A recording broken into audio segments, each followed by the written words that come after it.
परिचय करून देताना आपल्याला सांगितलं आहे ते त्यांचं वाक्य आणि त्यांनी माझा परिचय करत असताना ज्या गोष्टी सांगितल्या त्यामुळे मी थोडासा भांबावून गेलेलो आहे. पहिलं पुष्प आहे, प्रथमग्रासे मक्षिका पाता असं होऊ नये अशी मी सारखी प्रार्थना करत आहे. पाहुण्याची चांगल्या शब्दाने ओळख करून द्यावी हे आदरातिथ्याला शोभून देत असतं. पाहुण्याचा गौरव झाला तर ते यजमानानंही त्यांच्या गौरवाला पोषक असं असतं. इंग्रजीमध्ये असं एक अशी एक म्हण आहे, smaller the guest longer the introduction. पाहुणा जितका लहान तितकी त्याची ओळख मोठी, ओळख लांब. मी या ठिकाणी येण्याचं कबूल केलं त्याची कारण प्रथम सांगू इच्छितो. या श्रोतृवृंदामध्ये मला ज्यांच्याबद्दल नितांत आदर वाटतो अशी मंडळी बसलेली आहे, ज्यांची तपश्चर्या, ज्यांनी ज्ञानाची आणि साहित्याची उभं आयुष्यभर जी सेवा केलेली आहे आणि ज्यामुळे ते केवळ महाराष्ट्रातच नव्हे तर अवघ्या भारतात सर्वांच्या आदरास पात्र झालेले आहेत, अशी ऋषितुल्य मंडळी या सभागृहात बसलेली मी पाहत आहे. आणि म्हणून मी इथलं आमंत्रण का स्वीकारलं याचा खुलासा करणं हे योग्य ठरेल असं मी मानतो. सर्वात महत्त्वाची गोष्ट ज्यामुळे हे आमंत्रण स्वीकारायला मी प्रवृत्त झालो ती ही की या ठिकाणी गेली अनेक वर्षे जो ज्ञान यज्ञ चाललेला आहे त्याला एकदा जवळून जाऊन अभिवादन करावं ही पहिली इच्छा होती. नव्या हिंदुस्थानची निर्मिती अनेक आघाड्यावर, अनेक क्षेत्रात अनेकांना करावी लागणार आहे. नवभारताची निर्मिती दिल्लीमध्ये आणि केवळ ती संसदेत होत असते हा गैरसमज जितका लवकर दूर होईल तितकं ते संसदेला आणि अन्यांनाही लाभकारक ठरणार आहे असं मला वाटतं. हिंदुस्थानची जडणघडण ही अनेक क्षेत्रात अनेकांनी आपली तपश्चर्या पणाला लावून करावी लागणार आहे. त्यात सर्वात भावी काळामध्ये या देशामध्ये ज्ञानाचं स्थान काय राहणार आहे, विद्येचं महत्त्व किती राहणार आहे हा एक महत्त्वाचा प्रश्न आहे. आणि म्हणून जिथं जिथं विद्येची अशी उपासना होते, ज्ञानासाठी अशा रीतीने यज्ञ केले जातात, तिथं तिथं नव्या भारताची उभारणी होत आहे असं मी मानतो. वाईच्या प्राज्ञा पाठशाळेने फार मोठं काम केलेलं आहे. हिंदुस्थानामध्ये काम मोठं झालं की नाही हे त्यावेळी मान्य होतं ज्यावेळी कोणतरी मंत्री महोदय येतात आणि नकळणाऱ्या क्षेत्रामध्ये बोलून आपल्या पसंतीची मोहर त्याला लावत असतात. परवा मी अखिल भारतीय संस्कृत परिषदेचं अध्यक्षपद कुणाला दिलं आहे ते वाचलं आणि अक्षरशः दिंगूढ होऊन गेलो. संस्कृतचा दुरान्वयाने या व्यक्तीचा आणि संस्कृत भाषेचा, गिरवाण भाषेचा संबंध आलेला नाही आहे. परंतु सर्वे गुणा कांचनम आश्रयंत हे थोडंसं बदललेलं आहे. सारे गुण सत्तेतून उत्पन्न होत असतात, सत्तेला चिकटत असतात अशी आता दुरुस्ती झालेली आहे. आणि म्हणून ती ऐतिहासिक परिषद असून द्या, साहित्य संमेलन असून द्या, संस्कृत परिषद असून द्या किंवा विज्ञान परिषद असून द्या, एखादा मंत्री आम्हाला तिथं पूजेला हवा असतो. मी हेव्यातून बोलत नाही, परंतु विद्येची, ज्ञानाची उपासना करायची ज्यांना असेल, आराधना करायची असेल, वाढ ज्यांना करायची असेल त्यांना कदाचित हा आश्रय, ही मदत, हे उत्तेजन हवं वाटणं, आवश्यक वाटणं स्वाभाविक आहे. ही मदत अपरिहार्य असते. परंतु ही मदतीची अपेक्षा ही आमचा तो हक्क आहे या भावनेवर आधारित असायला हवी. ज्ञानसत्र करणाऱ्यांना असा आत्मविश्वास वाटला पाहिजे की या ज्ञानसत्राला मदत करणारे राज्यकर्ते आपलं काम योग्य रीतीने बजावत आहे अशा प्रशस्तीपत्राला ते लायक ठरत असतात. तिथं येऊन ते काही कृपा करत नसतात, मेहरबानी करत नसतात. भारत सरकारचं जोपर्यंत शिक्कामोर्तब होत नाही तोपर्यंत वाईट पादन्या पाठशाळेमध्ये लक्ष्मण शास्त्री जोशी आणि त्यांचे सहकारी हे जे महान कार्य करत आहेत त्याची तथाकथित लोकमान्य अशी पावती कदाचित मिळणार नाही, परंतु ह्या कार्याची ही ज्ञानगंगा इथं वाहत राहिलेली आहे. काही दिवसापूर्वी लोकसभेमध्ये हा प्रश्न उपस्थित करण्याची एक अनपेक्षित संधी मला प्राप्त झाली होती. संस्कृत भाषेच्या वृद्धीसाठी, प्रगतीसाठी, उन्नतीसाठी भारत सरकार तृतीय पंचवर्षीय योजनेमध्ये कागदोपत्री तरी निदान 3 कोटी रुपये अनुदान म्हणून देणार आहे असं जाहीर करण्यात आलं. हे मंत्र्यांचं वाक्य ऐकल्यानंतर संस्कृतप्रेमी जी चुकून माकून आता मंडळी शिल्लक राहिलेली आहेत त्यांनी टाळ्या वाजवल्या. परंतु या टाळ्या चालू असतानाच मला वाईच्या प्राज्ञा पाठशाळेची आठवण झाली आणि मी उठून हा प्रश्न विचारला की आपण कोटींची गोष्ट बोलत आहात. संस्कृतसाठी 3 कोटींची तरतूद करण्यात आली अशी आपण आत्ता ग्वाही दिली. मला अशा संस्था माहिती आहेत, मला अशा पाठशाळा माहिती आहेत, मला अशी महाराष्ट्रातील संशोधन केंद्र माहिती आहे की जिथं अर्ध उपाशी राहून मंडळी संस्कृतच्या संशोधनाचं महान कार्य उभं आयुष्य काढवातासारखं पेटून ठेवून करत आहेत. यापैकी एक अग्रगण्य संस्था म्हणजे ही प्राज्ञा पाठशाळा. आणि या संस्थेला धर्मशास्त्र कोशाचा 9वा खंड प्रकाशित करता आला नाही कारण 8,000 एक मामूली रक्कम त्यांना उपलब्ध होऊ शकली नाही. मंत्री उठून उभे राहिले आणि बोलले की ही गोष्ट आमच्या निदर्शनाला आणून दिलेली आहे, आता आम्ही त्याच्यावर विचार करू.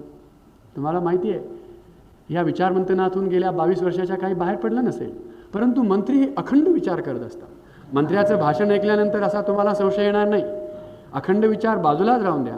विचाराचा स्पर्श त्या मनाला कधी झाला असेल असा संशय घ्यायला सुद्धा जागा नसते.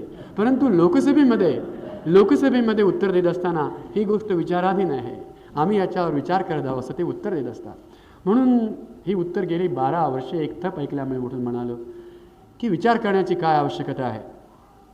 मी गोष्ट स्पष्ट केलेली आहे, संस्थेचं नाव सांगितलेलं आहे, कामाचं या ठिकाणी हे काम अतुलनीय असं मी मानतो. हिंदूंची सारी शास्त्र संकलित करावी, संपादित करावी, त्याच्यावर त्या काळी जी टीका झाली ती तिथं जोडावी, कालानुक्रमाने जोडावी आणि सारी शास्त्र एकत्र आणावी, हे महान काम आहे असं मी मानतो.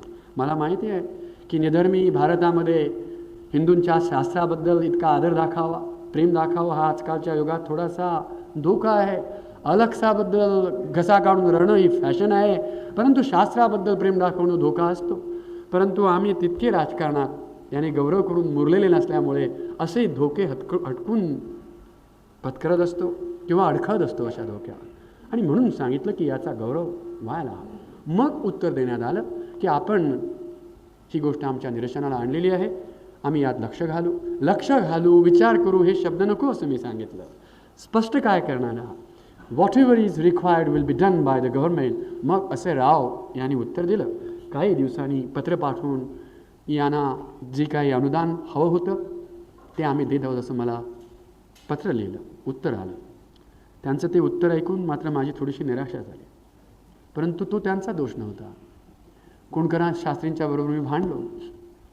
त्यांना मी सांगितलं आम्हाला अशी अपेक्षा होती की प्राज्ञा पाठशाळेच्या कार्याला मदत म्हणून आता काही लाखांची मदत मिळेल, कारण 3 कोटींची तरतूद आहे. भलतेच लोक ते घेऊन जाणार आहेत. या ठिकाणी ही ऋषितुल्य मंडळी आहे, महान काम आहे. सत्कार्याला 3 कोटीतील काही अंश तरी मिळावा. यांनी काहीतरी लाख मागितले असतील आणि ते आता मिळणार. मला कल्पनाच नव्हती. इतक्या वर्षाच्या अनुभवाने भीत शास्त्री भावानी 10,000चीच मागणी केली होती. मी म्हटलं आता हे काय झालं म्हटलं, कारण दुसऱ्या दिवशी पत्र आलं आजच्या अध्यक्षांना मिळालेलं आहे की आम्ही यांना 10,072 सालपर्यंत द्यायचं ठरवलेलं आहे. महाराष्ट्रामध्ये मनुष्य वैभवाला जाऊन पोहोचला की रोज तो त्यांच्या घरी काय असतं, एका महाराष्ट्रीय साहित्यिकाला एका बसस्टँडवर उभे असलेले पाहून त्यांनी आपली मोटर थांबवली आणि ते म्हणाले तुम्ही अमुक अमुक, मी तुम्हाला ओळखतो, या आमच्या बसा मोटारीत. साहित्यिक भीत बसले. मग ते सज्जन सांगू लागले की बा मी अमुक अमुक आहे. साहित्यिक नम्रपणे म्हणाले आभारी आहे, आपला आनंद झाला, आपली ओळख झाली. ते सज्जन सांगू लागले की हो बा आता आपलं बरं चाललेलं आहे, पूर्वी मी असा कारकून होतो, आता परमेश्वराच्या कृपेने मला चांगले दिवस आलेले आहेत, आता आपलं उत्तम चाललेलं आहे. हे म्हणाले, असं का? हो, आता बघा आमची मोटर आहे आणि काय सांगू तुम्हाला, हा काहीतरी चांगला आता अपेक्षा करत असाय. ते म्हणाले, आमच्या घरी आठवड्यातून 3 दिवस केळ्याची शिकरण आम्ही खातो. महाराष्ट्राची श्रीमंतीची ही कल्पना ह्या वाक्यात प्रतिबिंबित झालेली आहे. म्हणून या तसं या ना, आम्ही शेवटी काय मागितलं तर 10,000 मागितले मंत्र्यांनी दुसऱ्या दिवशी. कारण इतकी अल्पमहत्वाकांक्षा असलेला कोणी याचक आणि सत्पात्री याचक दिल्लीच्या दरबारात गेला नव्हता, त्यांनी दुसऱ्या दिवशी पाठवली. मला या ठिकाणी प्रामुख्याने आपल्याला सांगायचं की या मंडळींना अभिवादन करावं, ही कल्पना यामागे होती. दुसरी कल्पना की मला कुणकर शास्त्री भेटल्यानंतर त्यांच्या रूपाने अशाच लंगोट्या, अशीच ही फाटलेली वस्त्र लावून सेवा करणारी जी संस्कृत पंडित मंडळी आहे, त्यांचं चित्र डोळ्यासमोर उभं राहिलं. आजच्या अध्यक्षाबद्दल मला नितांत आदर होता, परंतु ही जी मंडळी होती ती कोणकर शास्त्रींच्या रूपाने दिसली आणि त्यांच्या त्या आमंत्रणाला नाही म्हणणं हे शक्य नव्हतं. आणि एक तिसरी साधी गोष्ट ती अशी की पुंडलिकजी गेली 3 वर्षे या प्राज्ञा पाठशाळेतर्फे प्रयत्न करत असत. मी हिंदी शिकलो असं आपल्याला सांगायचं नाही, मी शिकण्याचा प्रयत्न केलेला आहे आणि ते शिकवण्याचा प्रयत्न पुंडलिकजींनी माझ्या लहानपणी केलेला होता. अनेक ऋण असतात असं सांगण्यात आलेलं आहे, त्यात हे गुरूंचं ऋण असतं. ही ऋण फेडणं शक्य नसतं, परंतु त्याची जाणीव आहे हे दाखवणं आपल्या हाताचं असतं आणि ती जाणीव दाखवण्याच्या हेतूने अशा 13 उद्देशाने मी आज तुमच्यासमोर आलेलो आहे.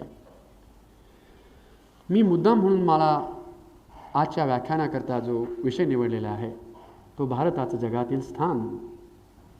कुणाला आजकालची परिस्थिती पाहिल्यानंतर वाटलं असेल की नाथपै हे कल्पनेच्याच जगात वावरत असले पाहिजे किंवा स्वप्नरंजन करत असलं पाहिजे, कारण जे नाही त्याच्यावर हे कसं बोलणार आहे.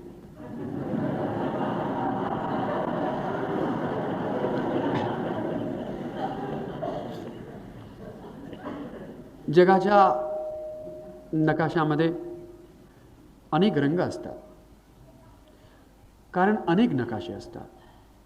एक भौगोलिक नकाशा काढणं शक्य असतं, राजकीय नकाशा काढणं शक्य असतो. माझ्यासमोर एक नकाशा आहे, तो जगाच्या जागतिक ज्याला बँक म्हणतात वर्ल्ड बँक, तिने काढलेला आहे. World atlas population per capita product and growth rates असे त्याचं शीर्षक आहे. जगाचा एक आर्थिक नकाशा बनवणं शक्य आहे, नैतिक नकाशा बनवणं शक्य आहे. आणि मी ज्यावेळी जगाच्या ह्या वेगवेगळ्या नकाशांचा विचार करू लागतो ते माझ्या डोळ्यासमोर प्रश्न येतो की आमचं स्थान कुठं आहे आणि कसं आहे. भौगोलिक नकाशामध्ये आम्हाला स्थान असावं हे अपरिहार्य आहे, कारण पृथ्वीचा एक महत्त्वाचा भूभाग आपण व्यापून आहोत. भूभागाच्या दृष्टीने जगाचा विचार केला तर आपला क्रमांक 7वा लागतो. Soviet Russia, Canada, China, USA, Brazil, Australia आणि भारत ही जगातील क्षेत्रफळाच्या दृष्टीने 7 राष्ट्र आहेत. आपला क्रमांक 7वा आहे. परंतु लोकसंख्या म्हणून काही गोष्ट आहे आणि या बाबतीतील आपला वाटा फार भरभक्कम आहे. लोकसंख्येच्या दृष्टीने आपला क्रमांक जगात 2रा लागतो. आपला प्रतिस्पर्धी फक्त चीन आहे. प्रामुख्याने आजच्या भाषणामध्ये मी जगाच्या आर्थिक नकाशामध्ये आपण कुठं आहोत याचा उहापोह करणार आणि